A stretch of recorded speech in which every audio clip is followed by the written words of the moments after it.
Sebelum kita memulai pelajaran hari ini, marilah kita berdoa menurut kepercayaan masing-masing. Berdoa mulai. Berdoa selesai. Dilanjut untuk membaca surat An-Naba 1-5.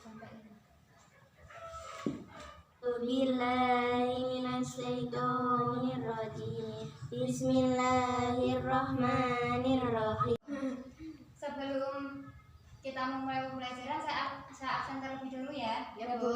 Aura, Ada, Bu. Safira, Ada, Bu. Silvi, Ada. Ika. Ada, Bu. Oke, ada semua ya. Sebelum masuk materi yang baru, saya akan mereview materi yang kemarin. Materi yang kemarin yaitu tentang gaya antar molekul. Terdapat 3 gaya, yaitu gaya London, gaya tarikan dipol-dipol, dan ikatan hidrogen. Gaya London yaitu terjadi pada molekul-molekul nonpolar, contohnya CH4. Kemudian gaya tarikan dipol-dipol terjadi antara molekul-molekul polar. Ikatan hidrogen terjadi antara molekul-molekul yang sangat elektronegatif seperti F, O, dan N, dan mengandung atom hidrogen. Oke anak-anak, kita masuk bab baru ya, yaitu bab larutan elektrolit dan non-elektrolit. Larutan yaitu sistem homogen yang terdiri dari zat pelarut dan terlarut. Larutan dibagi menjadi 2 berdasarkan wujud pelarut dan daya hantar listrik. Wujud pelarut.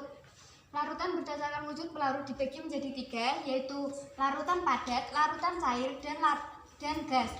Contoh dari larutan padat yaitu emas. Emas itu tersusun dari emas dan perak atau logam lain. Kemudian larutan cair, contohnya yaitu larutan garam dan larutan gula. Kemudian gas, contoh dari gas yaitu udara. Kemudian larutan berdasarkan daya hantar listrik dibagi menjadi 2, yaitu larutan elektrolit dan non-elektrolit. Larutan elektrolit dibagi menjadi 2, yaitu elektrolit kuat dan elektrolit lemah. Elektrolit kuat yaitu larutan yang bisa menghantarkan arus listrik, memiliki derajat ionisasi 1. Contoh dari elektrolit kuat yaitu asam kuat seperti HCl, basa kuat seperti KOH, dan garam seperti NaCl. Kemudian elektrolit lemah. Elektrolit lemah adalah larutan yang terionisasi sebagian. Contohnya yaitu CH3COOH. Kemudian larutan non-elektrolit adalah larutan yang tidak bisa menghantarkan arus listrik. Di sini terdapat tabel perbedaan antara larutan elektrolit kuat, larutan elektrolit lemah, dan larutan non-elektrolit. Perbedaan yang pertama yaitu pada umumnya zat terlarut berupa senyawa ion dan kovalen polar. Itu untuk larutan elektrolit kuat.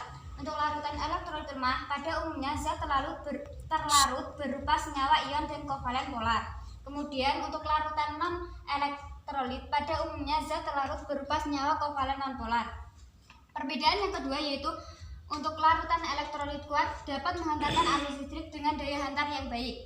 Dan untuk larutan elektrolit lemah dapat menghantarkan arus listrik namun dengan daya hantar yang buruk.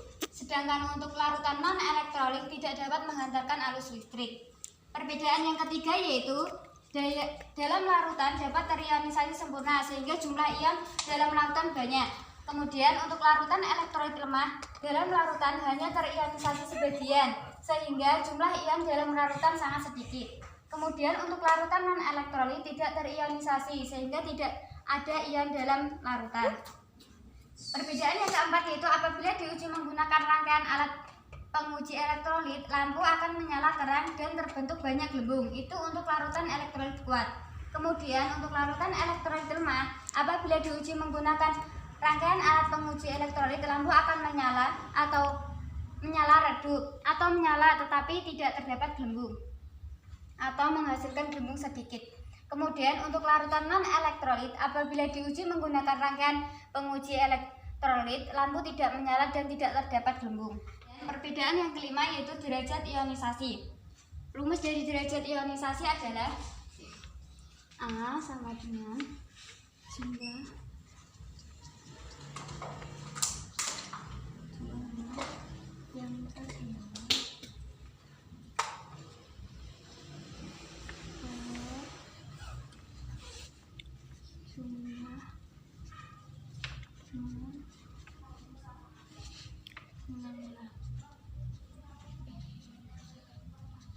Jadi rumus derajat ionisasi yaitu jumlah mol yang terion dibagi jumlah mol mula-mula. Perbedaannya, untuk larutan elektrolit kuat, derajat ionisasinya adalah 1 dan atau mendekati 1. Larutan elektrolit lemah, derajat ionisasinya adalah lebih dari 0 dan kurang dari 1. Kemudian untuk larutan non-elektrolit, derajat ionisasinya adalah 0 karena dia tidak terionisasi. Kemudian perbedaan yang keenam yaitu reaksi ionisasinya ditunjukkan dengan panah satu arah untuk larutan elektrolit kuat. Jadi begini, misalnya HCl terionisasi menjadi H plus Cl min. Di sini hanya terdapat satu anak panah atau reaksinya tidak dapat balik. Kemudian untuk larutan elektrolit lemah, reaksi ionisasinya ditunjukkan dengan anak panah dua arah atau reaksinya dapat bolak-balik. Contohnya yaitu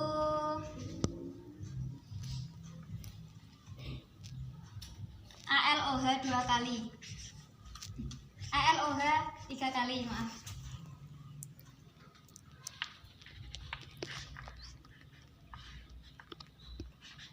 Terionisasi menjadi ion Al3+ plus OH-. Di sini terdapat dua anak panah atau reaksi ini dapat bolak-balik. Kemudian untuk larutan non elektrolit tidak dapat terionisasi. Jadi misalnya C6H12O6 ini tidak dapat terionisasi. Oke, untuk pertemuan besok kita akan melakukan uji sederhana ya tentang larutan elektrolit dan non elektrolit dengan menguji daya hantar listriknya. Kan sudah diketahui bahwa larutan elektrolit itu dapat menghantarkan listrik. Kemudian yang larutan non elektrolit tidak dapat menghantarkan listrik. Perubahan yang terjadi itu bisa diamati dari lampunya yang menyala dan adanya bimbung-bimbung dan perubahan warna, bahkan terdapat endapan. Sekarang bisa dikeluarkan HP-nya untuk mencari tutorial di YouTube tentang alat dan bahan yang digunakan untuk percobaan besok.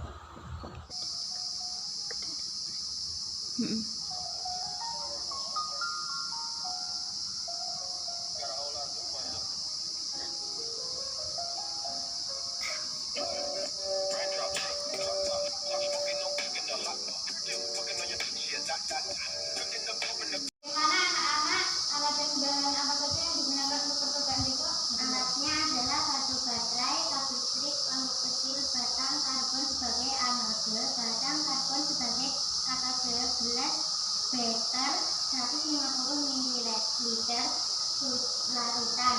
Bahannya adalah larutan cuka makan, air sumur, larutan gula, larutan garam dapur, larutan sabun, larutan air jeruk.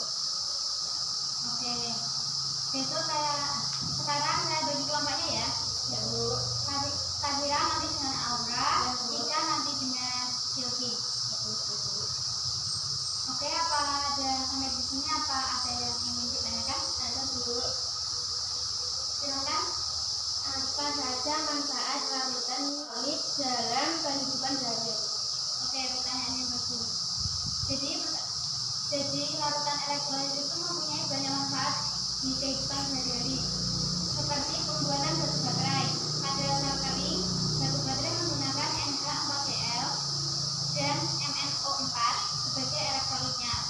Yang kedua sebagai pada sel aki, yaitu H2SO4 atau AgF digunakan sebagai elektrolitnya. Kemudian untuk pembuatan baterai alkalin, untuk pemurnian ion dan penyepuhan. Jadi dapat diambil kesimpulan untuk pelajaran hari ini bahwa larutan itu dibagi berdasarkan bentuk pelarut dan berdasarkan daya hantar listrik. Jangan lupa anak-anak besok dibawa untuk alat dan bahannya. Sekian dari saya. Apabila ada kesalahan mohon dimaafkan. Mari kita membaca lembaran terlebih dulu.